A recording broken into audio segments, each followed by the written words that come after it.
A raft of major tax changes have been proposed in a draft medium-term debt strategy for the period 2024-2025 to 2026-2027 financial years by the National Treasury.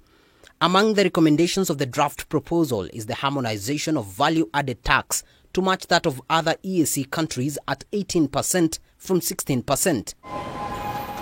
In the draft, the government is considering introduction of VAT on services in educational institutions that are not directly linked to education, giving an example of swimming when offered out of school. It further proposes the introduction of VAT on insurance services. Also on Treasury's radar are businesses that will have to pay a minimum tax whether they make loss or profit, with the government saying there are businesses that prepare their accounts to depict losses in order to avoid taxes. There is also a recommendation of the return of excise tax on both alcohol and tobacco products, with the rate of alcohol set to be pegged on the alcohol content. The government is also recommending the introduction of a wealth tax that will be paid by motor vehicle owners at the point of acquiring an insurance. The minimum tax amount will be payable by all motor vehicle owners in addition to an amount based on the engine capacity of the vehicle. Sasa shida mapato ndio kidogo.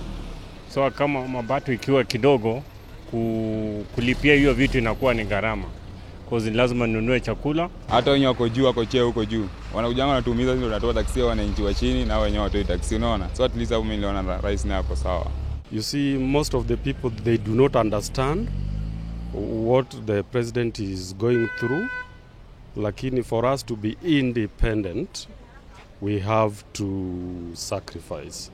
Kenyans and all interested parties have up to 6th of October to submit their comments on the proposals from Treasury. The recommendations come at a time when digital taxes has recently been implemented and a blank tape tax is also set to be effected on all media that can be used to record or make copies of copyrighted materials, including smartphones, USB drives, CDs and DVDs, which will be paid at the point of entry into Kenya as from 15th of September. David Kagina, K24 TV.